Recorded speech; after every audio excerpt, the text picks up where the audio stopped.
Si no hay recesión económica, la bolsa sube de manera increíble, pero cuando hay recesión económica, la bolsa sube un poquito después de los recortes de tipos de interés y luego cae. Yo creo que se ha encendido una alerta en la Fed. El objetivo de la inflación está yendo bien, están cerca de ese objetivo, pero la otra pata, yo creo que tienen miedo que se les empiece a descontrolar. Esa bajada más agresiva lo que nos da es una señal de que se les ha encendido realmente esa alerta. Una rotura ahora mismo que probablemente nos lleve más arriba, pero claro, esto se va agotando. Estamos a 2 datos de una caída fuerte. Sí que yo considero que estamos en esos coletazos finales, porque para mí no tendría una justificación realmente potente que siguiera esta subida imparable que estamos viendo. El 37% piensa que va a haber subidas de más de un 6% de aquí a final de año y solo el 19% dice que la bolsa va a caer. Si la Fed lo que hace es esto, va solucionando los problemas, va inyectando más, va generando más déficit y va hinchando la patata, claro, tú te acuerdas y yo también, pero no sé si todo el mundo se acuerda que al final la patata explota.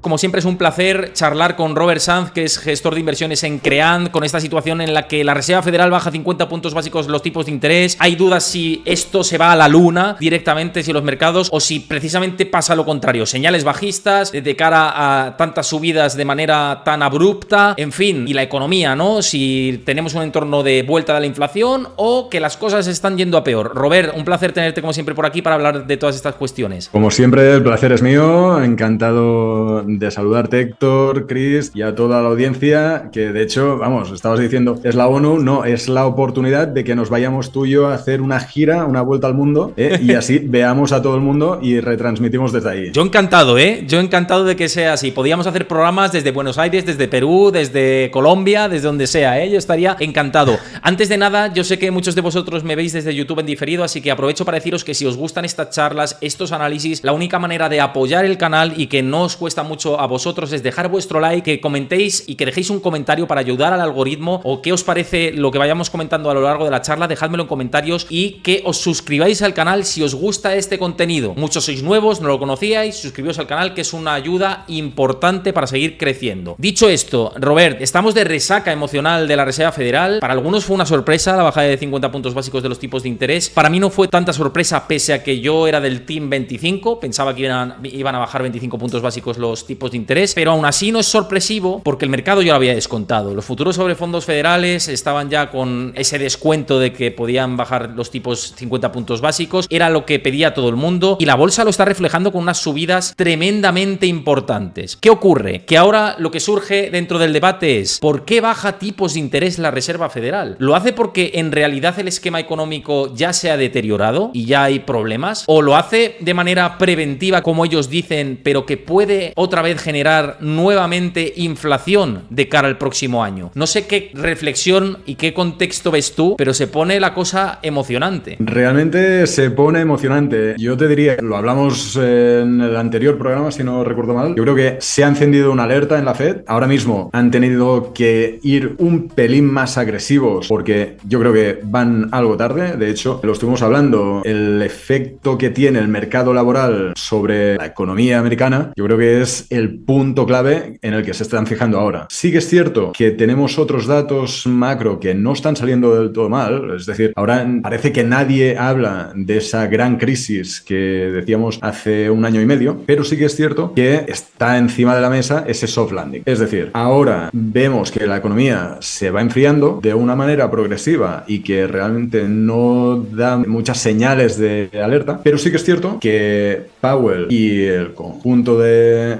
la Fed tienen eso encima de la mesa. Sin ir más lejos, el objetivo de la inflación está yendo bien, van cerca de ese objetivo, pero la otra pata, yo creo que tienen miedo que se les empiece a descontrolar. Y por eso te digo, yo creo que esa bajada más agresiva, no te diré repentina porque es lo que decías, ya se estaba descontando, pero esa bajada más agresiva lo que nos da es una señal de que se les ha encendido realmente esa alerta. Un añadido de todo esto que también estaban comentando por aquí con el ciclo electoral, ¿crees que podría haber haber presiones políticas dentro de esta decisión? Ellos dijeron en rueda de prensa que no, que son independientes, pero los que nos dedicamos a esto sabemos que de independiente tienen poco en muchos sentidos. ¿Crees que esto ha influido también a la hora de bajar tipos? Claro, esto es algo que nunca sabremos, pero sí que es cierto que igual como sabíamos o intuíamos que Powell tenía una serie de datos antes que el resto del mundo en cuanto al mercado laboral, no sería de extrañar que tuvieran ciertas presiones. A ver, tampoco no quiero caer en el trumpismo, ¿no? Es decir, Trump lo ha dicho claramente y él considera que no podían hacer este movimiento antes de las elecciones porque beneficiaba a los demócratas. Está claro que no vamos a caer en esta narrativa, ¿no? Batalla retórica, pero está claro que, bueno, al final, sea como sea, van a sacar un rédito político de todo esto. Entonces, que lo hayan hecho adrede o no, yo personalmente en este punto no me mojaría. Sí que es probable que Powell tenga una información. Seguro que la tiene, ¿no? Seguro que la tiene. Por ir un poco ahondando en esta decisión, decías que el mercado laboral y la Fed se enciende cierta luz de alerta para la Fed y que ya llegan tarde. Luego lo vamos a ver con el tema de la desinversión de la curva de tipos de interés, que la otra vez lo comentamos aquí, lo he comentado también de manera individual y con otros expertos en el canal, de qué supone la desinversión de la curva de tipos de la Fed, de los tipos de interés. Pero para ti, ¿estamos ante los últimos meses dulces, por lo que estás diciendo, en términos de crecimiento económico y de estar todos alegres y contentos? Te lo digo porque Powell ayer decía que el mercado laboral es robusto, que toman la medida justo cuando el mercado laboral está fuerte y que no hay que bajar tipos cuando el mercado laboral está débil, sino antes, y que han sido muy precavidos, que incluso han ido por delante de otros bancos centrales. Para ti, pese a todo esto, ya llegan tarde, como has dicho, y estamos ante los últimos momentos dulces, en términos de mucho crecimiento económico, generación de empleo, que luego hay que coger eso con pinzas, y toda esta serie de datos macro que pueden ir deteriorándose. Date cuenta que estamos en un cóctel de datos que prácticamente falta que se le ponga una chispa para que haya una caída. Es decir, si lo vemos tal como está todo ahora, sí, realmente no está mal la situación. Ahora bien, venimos de estos meses atrás que ya decíamos, una, el consumo estaba aflojando. Dos, el ahorro es inexistente. Tres, evidentemente los tipos de interés en ese momento estaban altísimos, siguen estando. Lo que pasa que, bueno, ya empezamos a bajarlos. Pero eso comporta una serie de cargas para todo el mundo que está hipotecado. Teníamos ya un conjunto de datos que hacían que la situación realmente no fuera la más óptima, porque, bueno, en estos últimos 4 o 5 años después del COVID hemos tenido una grandísima expansión que tarde o temprano tiene que ir relajándose. Sí que es cierto que se ha ido relajando de una manera más suave de lo que habíamos pensado quizás hace 1 año y medio, donde lo que te decía, ¿no? Había esos grandes titulares de la gran crisis que venía. Entonces, sí que es cierto que se ha sabido ir modulando muy bien esta realidad, pero estamos a 2 datos de una caída fuerte. Sin ir más lejos, pensemos en lo que ocurría hace un mes y poco, en el que había un mal dato que nos hacía caer el mercado. Por lo tanto, sí que yo considero que estamos en esos coletazos finales, porque para mí no tendría una justificación realmente potente que siguiera esta subida imparable que estamos viendo. Mira, yendo a gráficos, al final la gente lo que interesa es que comentemos con gráficos. Hablabas de coletazos finales y me parece interesante esta narrativa, ¿no? Y explorarla.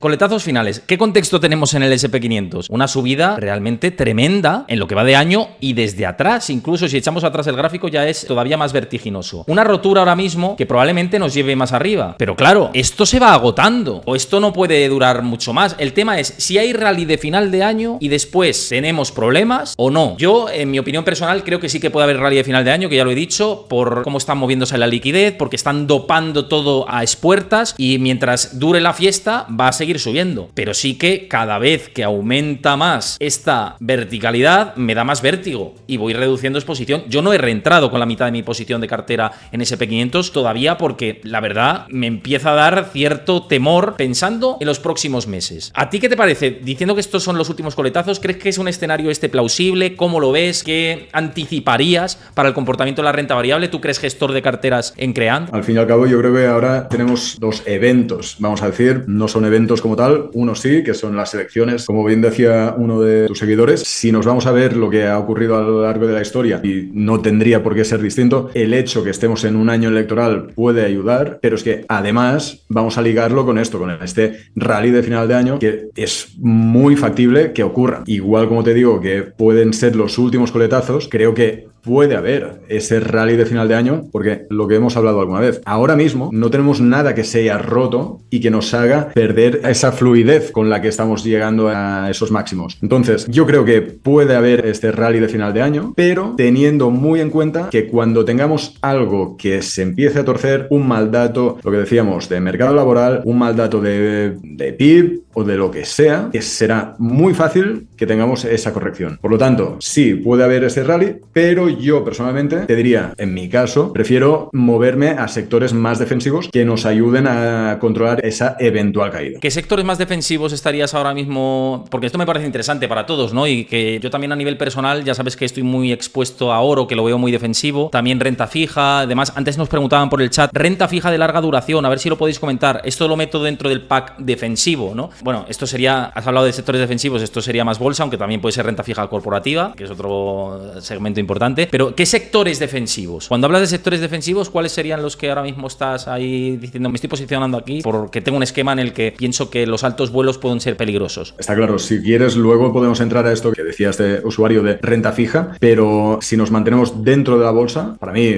sectores de consumo básico, sin ir más lejos, una Coca-Cola, por decir algo, aunque ha funcionado muy bien durante estos últimos meses, yo lo vería como una compra muy factible, teniendo en cuenta que si tenemos esa caída, esto nos ayudará a mantenernos un poco a flote. ¿Que puede sufrir? Está claro, pero no sufrirá como todas estas que están ultra dopadas y que realmente no tienen un gran sustento detrás. Entonces, prefiero moverme a esta Coca-Cola que nos ayude a caer mucho menos que el mercado, y cuando haya las que se han roto de verdad, ahí poder hacer unas buenas compras. Por cierto, Coca-Cola también, tener en cuenta, lo digo para la audiencia, que es una de las que se considera mejores pagadoras de dividendos, que eso es otro elemento protector, dentro de que pueda proteger a nivel que sea la que menos caiga. También si incorporamos el dividendo a la rentabilidad que obtenemos, pues es interesante. Ya que digo de dividendos, yo no soy muy inversor de dividendos, aunque alguna de las que tengo en cartera o algún fondo que tengo sí que obviamente tiene compañías de dividendos, pero ¿te parecería una estrategia interesante también, viendo el contexto que estás diciendo, últimos coletazos, señales de alerta de las que hay que protegerse y ahora es el momento de protegerse, no cuando ya la tenemos aquí encima? ¿Te parece interesante, insisto, tener compañías que repartan dividendo en cartera como ese elemento protector? Sin duda, sin duda. O sea, a ver, al fin y al cabo siempre tenemos que tener en cuenta el perfil de cada inversor, pero sí que es cierto que hacer o tener creada una cartera de dividendos, dejando aparte lo que puede conllevar a nivel tributario, etcétera, porque ya sabemos que es menos eficiente cuando reparten dividendos, pero dejando al lado esto, tener una cartera estable, con empresas buenas, de calidad, que paguen dividendo, eso, a ver, es una estrategia muy factible y que yo, a ver, recomiendo a un inversor que quiera rentabilidad, pero no sea capaz de asumir un riesgo de volatilidad muy, muy, muy fuerte. La realidad, y es que diciéndome todo esto que estás comentando, yo creo que por el chat también seguramente, y los que estáis viéndolo desde YouTube, que aprovecho para decir que me dejéis un comentario de qué os parece la lectura que hace Robert y la que estamos haciendo aquí por nuestra parte de los últimos eventos que hemos tenido en la economía y los mercados, pero para mí me surge una gran confusión a nivel mercados. Uno, es cierto que estamos teniendo unas rentabilidades muy positivas y tirando, y que hay que acompañar las tendencias. Yo siempre he sido muy amigo de acompañar tendencias, cada vez con más vértigo, la verdad, como he comentado anteriormente. Y dos, que estamos en un dilema importante de a dónde nos podemos dirigir, porque tenemos datos con mucha confusión, como bien decía y como estábamos comentando al principio del chat. Fijaos cómo ya ha recortado ya los tipos de interés la Reserva Federal, y que la media de los mercados, cuando hay recorte de tipos de interés, si no hay recesión económica, la bolsa sube de manera increíble con este gráfico de Goldman Sachs que me parece fundamental y espectacular que os publicaba en mis redes sociales, pero cuando hay recesión económica, la bolsa sube un poquito después de los recortes de tipos de interés y luego cae. Entonces, ¿para ti qué es más posible dentro de los dos caminos que se pueden tomar? ¿El que haya un pelín de rally y luego vengan nubes negras? ¿O que se aclare el panorama? Porque están las dos posibilidades, según, insisto, este research de Goldman Sachs, que me parece tremendo. Personalmente, yo estoy más en el segundo, en el de hay un pequeño rally, que es lo que decíamos, podemos llegar a final de año con el S&P, me invento, a 6.000, o sea, podemos ver cualquier cosa. Pero estamos cerca de ese soft landing y yo creo que es más plausible que nos vayamos a tener algo de caída, algo de recesión con acompañamiento de caída del mercado, que no que sigamos viendo una subida espectacular, porque al final, piensa una cosa, esto que decías tú del vértigo que te da, tú no eres una cosa rara en el universo. Este vértigo lo tienen todos los inversores, excepto los que se creen que esto es comprar y subir hasta el infinito. Pero claro, este sentimiento lo tienen sobre todo los inversores más retail. ¿Qué ocurre uniendo todo esto? Que cada vez más vemos el inversor profesional con más vértigo, con menos potencial de subida. Entonces, lo que es más factible, creo yo, es que después de esta noticia que hemos tenido, sí, tengamos esa reacción, porque primero pensamos que un recorte de 50 puntos básicos tiene que ser fantástico porque las empresas se van a financiar más baratas, etcétera, pero lo que conlleva todo esto es que estemos más cerca de esa recesión. Ahora que dices esto de los inversores institucionales y que la última vez en el último vídeo hablábamos de que ya se estaban preparando para una gran caída y que seguían metiendo mucho dinero en monetarios y demás, tú que estás acostumbrado a hablar con gestoras de fondos, yo también lo hago, pero sé que tú además desde el lado de la banca privada y que tienes contacto con gestores de fondos y demás, ¿no? Además de que gestionas carteras, con clientes en general. ¿Qué percepción tienen cuando hablas con ellos? ¿De que siguen subidos pero un poco sin saber hasta cuándo dura, pero están con la mosca detrás de la oreja? ¿O qué sensación te transmiten? Sí. Yo te diría, es esto y sobre todo, gestores de renta variable lo que están haciendo, es ir a buscar un stock picking de calidad. Es decir, ahora ya no todo vale.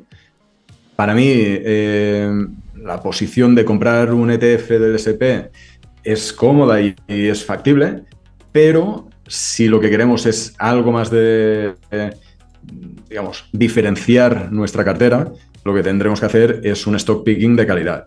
Es decir, cada vez hay menos oportunidades. No es comprar y que suba y ya está, sino que tenemos que ir y centrar bien el tiro.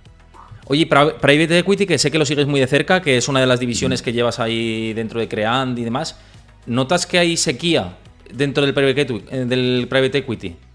Sí, realmente ahora lo que es el fundraising, o sea, levantar capital para los fondos, está siendo mucho más complicado para toda la industria. También es cierto que, las condiciones han cambiado. Es decir, el inversor ya puede encontrar un rendimiento en la renta fija, ver que tiene el dinero bloqueado en activos privados que no cotizan, siempre da más miedo, como no. Aunque, y te hago aquí cuando inviertes en private equity, normalmente consideras que son 10 años de inversión, pero, y esto es como que asusta muchísimo a la gente, pero si nos damos cuenta después de cuantísima gente tiene compradas Telefónicas o Banco Santander desde hace 25 años, pues claro, te das cuenta que igual te hubiera valido más la pena comprar private equity. Pero volviendo a lo que me preguntabas, sí, hay sequía porque, primera, hay mucha más competencia, porque ahora justamente yo creo que las oportunidades están en el capital privado. Es decir, al fin y al cabo, private equity o equity es lo mismo, vamos a decir, pero uno cotiza y el otro no. Entonces, ¿qué es lo que ocurre? El inversor que accede al capital privado accede a oportunidades que no ve todo el mundo. Esto es lo que hemos dicho muchas veces de ¿por qué Warren Buffett tuvo el éxito que tuvo? Pues porque cuando empezó él, las oportunidades no las podía ver todo el mundo. Y esto es básicamente lo que está ocurriendo un poco ahora en private equity. Sí que cada vez se va democratizando más, pero ahora mismo invertir en private equity lo hace poca parte de la población inversora. El retail casi no tiene casi acceso, prácticamente. Sí. Por lo tanto, digamos, esto es lo que te lleva a que, como hay esas oportunidades nicho, haya, primera, más competencia y segundo, menos capacidad de levantar capital. O sea, al final somos más peces en la misma pecera. Completamente. Es una buena comparación, sí. Pero claro, con las bajadas de tipos de interés en la Unión Europea y también en Estados Unidos, ¿crees que puede haber más levantamiento de capital, teniendo en cuenta que el acceso a la financiación igual se relaja un poco? ¿O va a depender también de si se contrae toda la economía? Y por eso hay como están, no sé, los inversores de private equity estáis un poco como esperando a ver por dónde cae y por dónde se decanta esto. Mira, yo lo veo más como una oportunidad. Justamente lo que decías, si bajan los tipos de interés, no tenemos tanta competencia con otro activo, que sería la renta fija. Tenemos más posibilidad de hacer... A ver, al fin y al cabo, esto siempre dependerá de cada entidad y de cada cliente, pero private equity es un activo suficientemente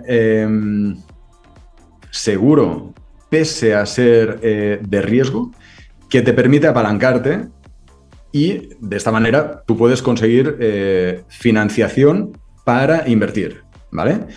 Entonces, de un lado hemos dicho, tenemos la renta fija pagándote menos. Segundo, tienes una posibilidad de apalancamiento más barato.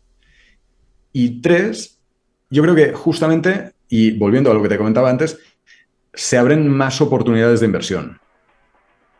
Por lo tanto, yo creo que nos vayamos a este nuevo escenario, otra vez con tipos más bajos, nos da más posibilidades a los que estamos gestionando private equity. No, interesante todo esto. Al final venía del tema de los mercados y de cómo estaba la liquidez, y de ahí he derivado al private equity, porque hablo con muchos gestores y me comentan esto, ¿no? Que hay sequía dentro del mercado de private equity, que por eso las tripas que vemos en la renta variable no es lo mismo que se ve en otros espacios del mercado, y que eso nos dan algunas señales que también son interesantes de interpretar. Como señales también son interesantes de interpretar, volviendo al tema de la bolsa, esta encuesta que compartía mi buen amigo José Luis Cárpatos, que es de Bloomberg, y que muestra el sentimiento de los inversores ahora.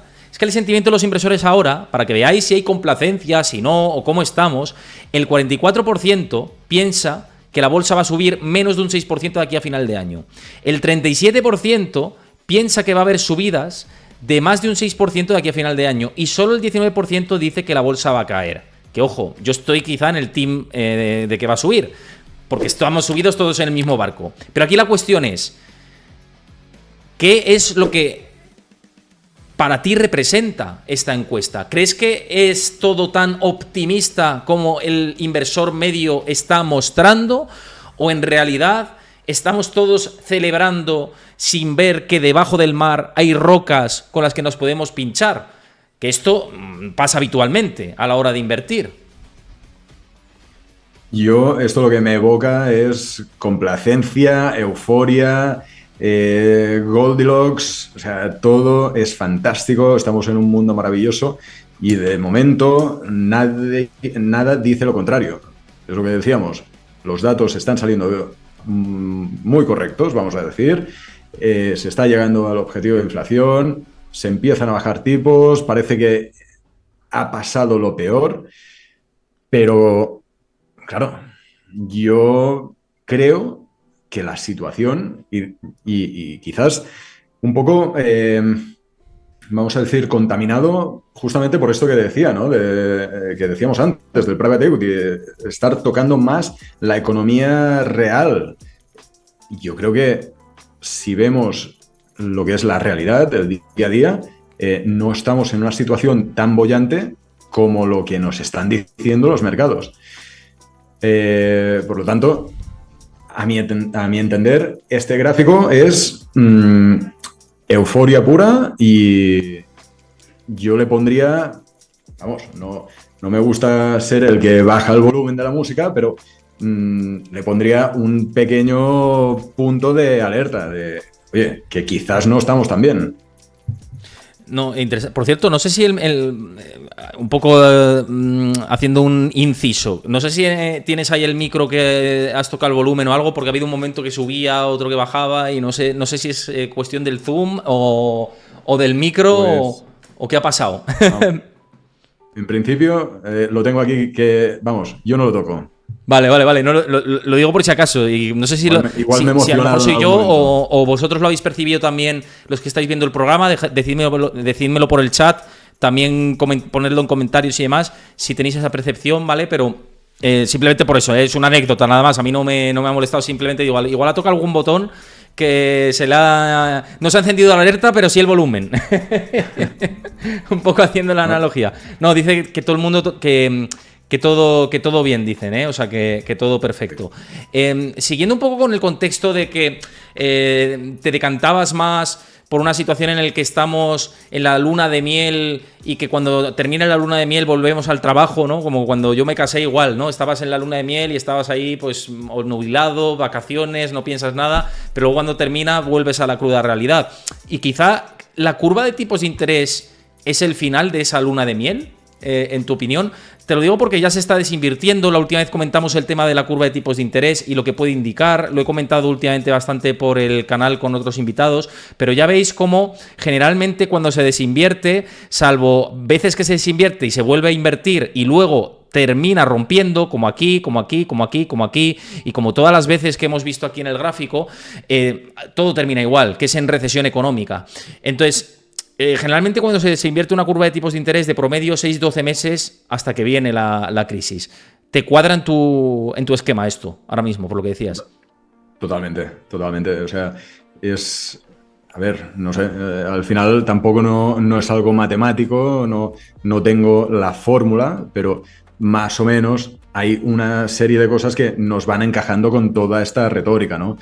Además, piensa que en esta ocasión venimos de una inversión de la curva muy profunda y muy larga. No estamos hablando de que hemos estado 2 meses con la curva invertida y demás. Ha sido algo, vamos, si ves, históricamente ha sido de las peores inversiones de la curva. Por lo tanto, hombre, yo creo que eso tiene que ser otro factor más que nos lleve a esta corrección. Ya te digo, yo no te voy a decir si será dentro de 3 meses o de 6, como decías, el periodo histórico de 6-12 meses, pero sí que después de este rally que podemos tener, se me juntan muchos factores. Se juntan... como se suele decir, ¿no? El pan con las ganas de comer, ¿no? Yo creo que se nos aunan varias cosas que son potencialmente peligrosas. El caso es que, fíjate, antes decías una cosa muy importante o hablábamos de un tema relevante, y es cómo desde la política se está intentando dilatar el proceso. Incluso desde la Reserva Federal, que está contaminada por el poder político, cómo interviene en lo que sea. Pasó lo de Silicon Valley Bank, que en contextos normales nos habría llevado ya a una recesión importante y intervinieron. Entonces, a mí lo que me da es que no es descartable que tengamos un evento el año que viene o finales o cuando sea y la Reserva Federal intervenga y el gobierno intervenga y son capaces de llevar el déficit al 10%. Ya lo hemos visto, si es que estamos en el 8% de déficit ahora mismo en Estados Unidos. Entonces, el problema es que un escenario plausible es que lo eviten, que siga la fiesta, pero que lo que venga después sea catastrófico. Que no me gustaría ver esto, pero yo creo que los gobiernos están siendo muy responsables. Entonces, no descarto nada. Claro, pero es que date cuenta que con lo que estás diciendo es como un poco, ¿sabes? Ese programa que veíamos de pequeños que estaban pasándose la patata caliente.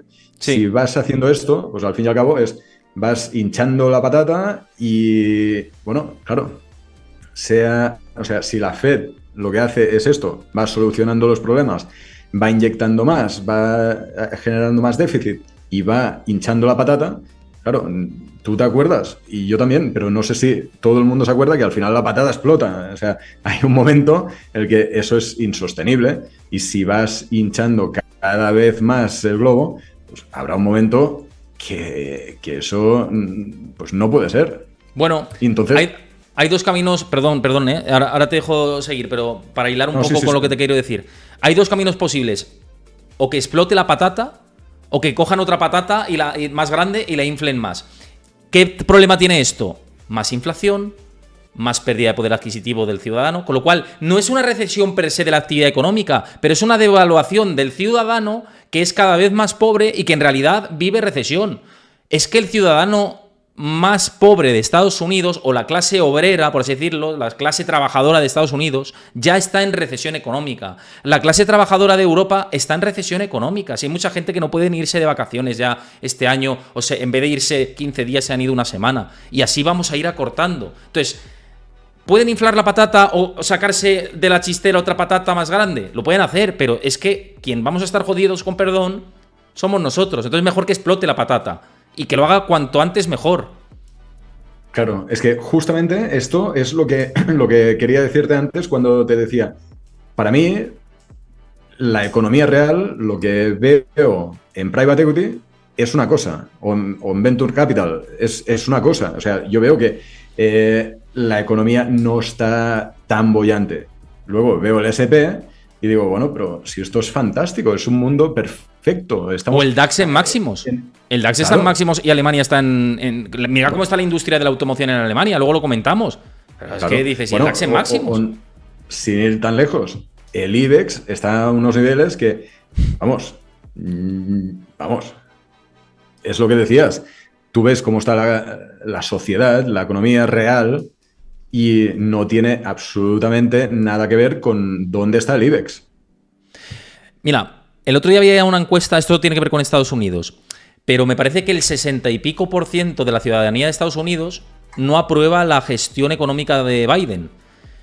Esto con el crecimiento superior al 2%. Y dices, ¿cómo puede ser? Si generalmente cuando hay elecciones en Estados Unidos y hacen encuestas de este tipo, el que está en el poder, si tiene un nivel bajo de paro, si tiene solidez económica, la gente cuando le hacen encuestas lo que responde es, no, la economía va bien. El 60, 70%, porcentajes altos, incluso del partido opuesto, ¿eh? Esto ha pasado históricamente en Estados Unidos, os veis el histórico. Y ahora es al revés. Y dices, ¿cómo puede ser? Pero si la economía crece, ¿cómo puede ser? Pues porque la gente que menos tiene cada vez tiene menos, la gente que tenía medio tiene menos y así en proporción. Y los que tienen más, es cierto que tienen más porque tienen acceso a los mercados de capitales y han sabido combatir la inflación. Pero quien no lo ha sabido combatir, llevamos una inflación acumulada de casi el 20%. Eso es un desastre tremendo para el ciudadano. Y ese es el problema. Entonces, ¿por qué tenemos esta carrera electoral tan igualada? En circunstancias normales ganaría Kamala Harris sin despeinarse. Y no es así porque en realidad hay una recesión de las clases trabajadoras. Es así. Hay una polarización de la sociedad. Y entonces, lo que decías, hay una parte de la población que ha podido capear el temporal porque incluso esa inflación le ha beneficiado porque ha podido invertir y ha conseguido retornos más altos que la inflación. Pero hay una gran parte de la población que está en una situación muy complicada, vamos a decir.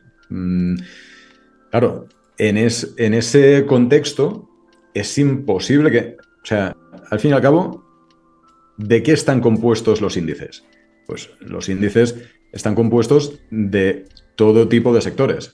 Si vemos qué es lo que ha llevado que el SP esté ahí en ese nivel, pues está claro que nada de eso es lo que afecta a esas capas más bajas de la sociedad.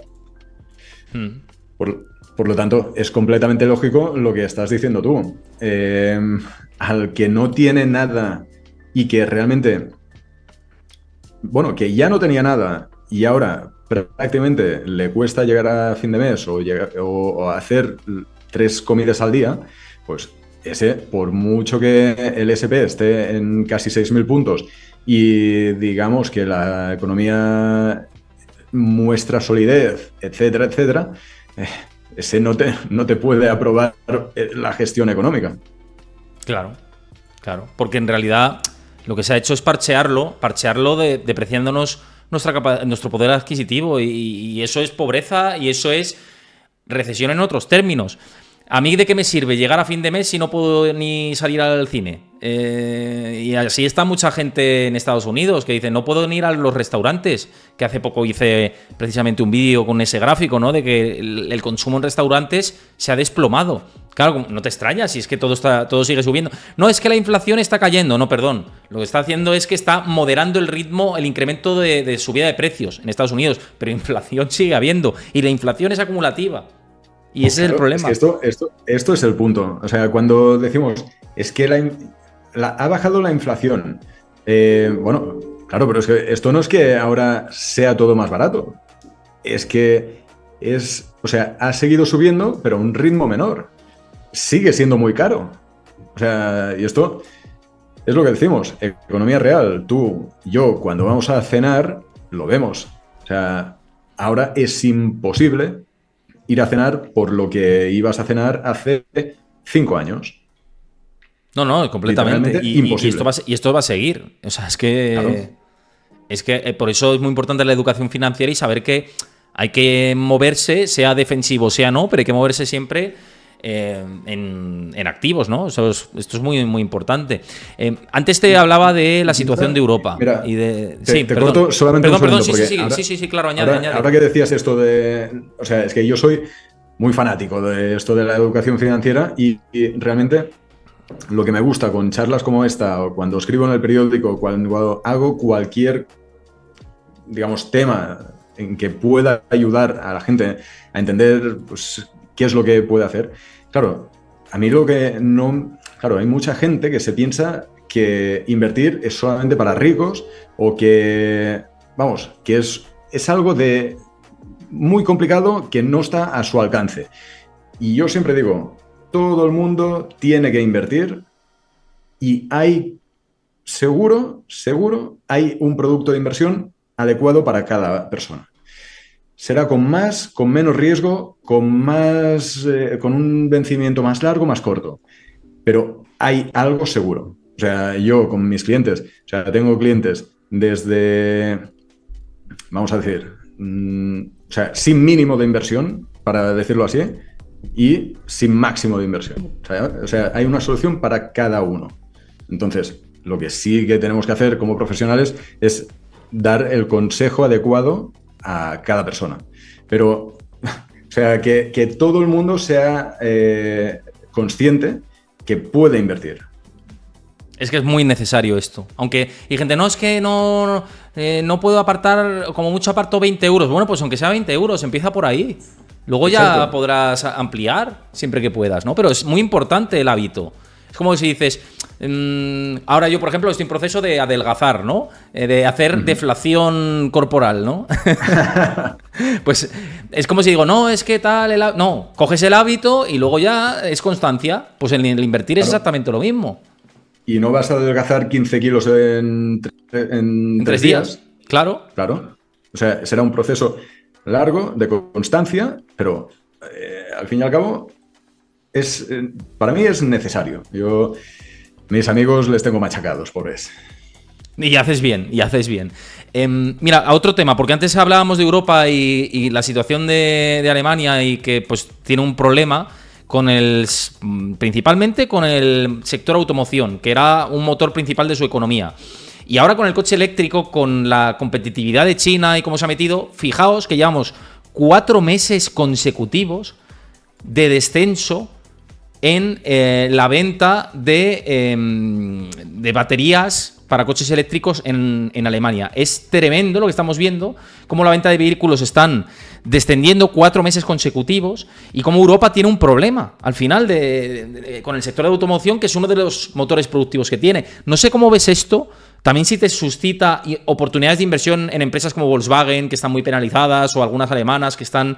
La verdad que si nos fijábamos en valoraciones, y antes hablábamos de las tecnológicas, las automovilísticas alemanas están en ratios ridículos. Esa es la realidad, pero ¿cómo lo ves? Desde el punto de vista, primero, económico, que la verdad es complicado, y por otro lado, de inversión. Pues mira, yo te diría, desde el punto de vista de inversión, para mí ahora son oportunidades.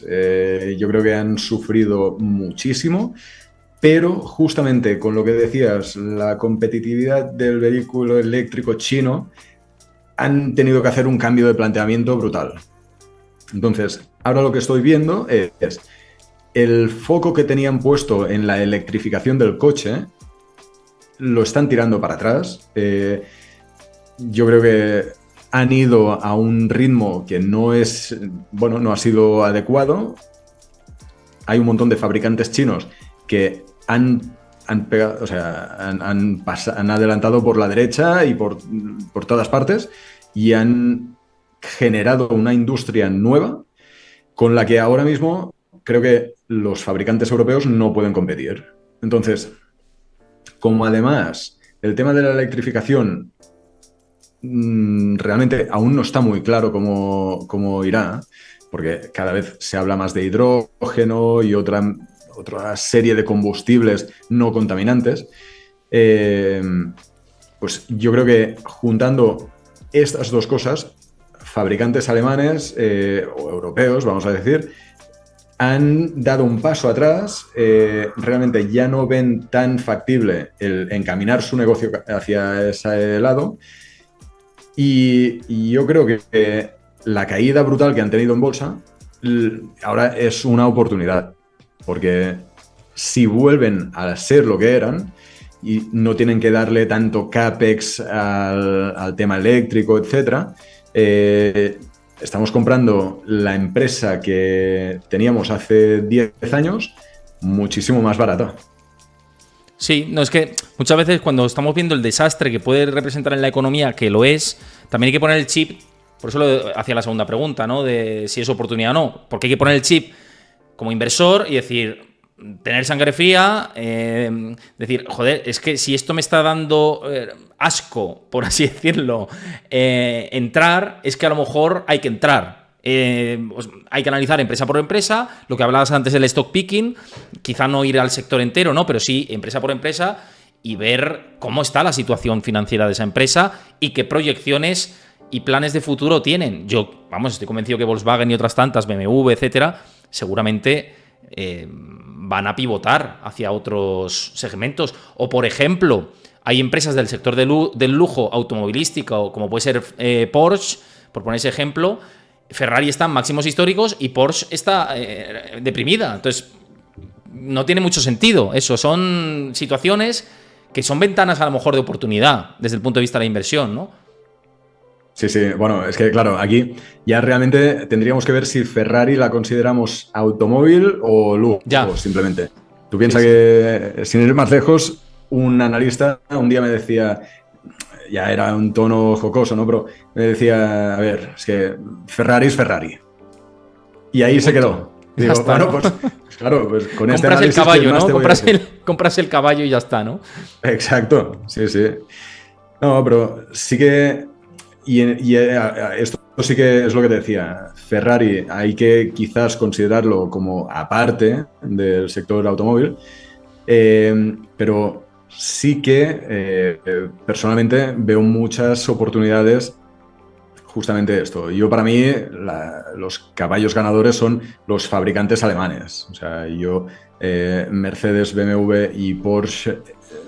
Lo que pasa es que también con Porsche tenemos que tener cuidado con todo eso que hicieron sacando la otra acción a cotizar. Sí. Aquí, o sea, quien quiera meterse, que se lo mire bien, porque una es la que realmente fabrica los coches, otra es el holding. O sea, pero bueno, aparte de esto, yo veo oportunidades bastante claras en todo eso.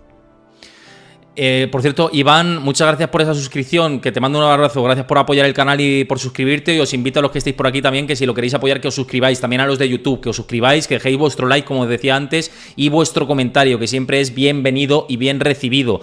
Dicho esto, vamos a cerrar con lo que comentaban antes de la renta fija de larga duración. Si con esta baja de tipos de interés, en tu opinión, hay que ir incrementando duraciones, puede ser también una alternativa, teniendo en cuenta que ha estado muy castigada, o si hay repuntes de la inflación, puede sufrir también las duraciones largas, que esto hay que tenerlo en cuenta también, porque no lo controla tanto la Fed, las duraciones largas, sino más bien las expectativas de inflación. Entonces, ¿cómo lo ves esto? Que nos lo preguntaban antes aquí por el chat. Yo, ya sabes que en las carteras que gestiono ya empecé a alargar algo las duraciones sin hacer ninguna cosa extrema, es decir, alargar duraciones me refiero a que estábamos alrededor de los 4, 5, 6 años, tampoco no es ninguna locura. No me iría a buscar algo exagerado, tipo perpetuas y demás, porque justamente lo que decías, si invierto en renta fija, en las carteras que llevo, es justamente para tener esa parte que me aportará rentabilidad, pero sin darle un riesgo excesivo. Entonces, yo creo que irme a 2050 o perpetuas, ahora mismo, vamos, lo que hará es darme correlación con el mercado y no lo veo una... A ver, todo se puede hacer, pero yo personalmente me quedaría en duraciones de alrededor de máximo 10 años aproximadamente. Pues nos vamos a quedar con todo esto, gente. Yo creo que hemos tenido una charla bastante constructiva, hablando de la situación de la economía y los mercados que nos deja después de la reunión de la Reserva Federal. Muchas gracias a todos por estar aquí en directo. Me está diciendo que gran directo por aquí, Fabián. Quiero dar las gracias también, que he visto a Luki69 por seguir el canal, también a Blacky58, muchas gracias por seguir el canal, y a los nuevos que estéis por aquí, bienvenidos a la familia. Os invito a que os unáis a mi comunidad de Discord. Y ya no solo eso, que no os lo he dicho a lo largo del directo, también lo digo para los que estéis en YouTube, que os suscribáis a mi newsletter. Mañana nuevo post analizando personalmente qué ha sido esta reunión de la Fed y lo que viene ahora, también lo que me dicen desde Wall Street. Por cierto, ya sabéis que pronto Claudia Sam en mi canal, que es la creadora de la Sam Rule, y va a venir aquí a mi canal, va a hablar conmigo, y estoy emocionado por esto porque es un perfil top premium absoluto. Así que pronto novedades de todo esto, y quizá mañana algún anticipo en la newsletter, ya os lo digo. Así que suscribíos a mi newsletter, que es gratuita, os llega a vuestro correo todos los viernes, y también recordatorios de algunos directos, como el caso de hoy, de lo que vamos a comentar y vamos a analizar, y así cuando os llega el correo decís, ¡ay, me voy a Twitch! Y os venís a verme. Lo dicho, Robert, un placer, como siempre, tenerte por aquí, que es un lujo charlar contigo. Gracias a vosotros. Pues lo dicho, muchísimas gracias a todos vosotros. Mañana 4 de la tarde hora española con Diego Puertas. Mañana es vencimiento de opciones, a ver si hay volatilidad en los mercados o cómo se lo toman. Y nada, descansad. Y si lo veis desde YouTube ya sabéis lo que tenéis que hacer. No os lo digo más. Un abrazo a todos. Chao.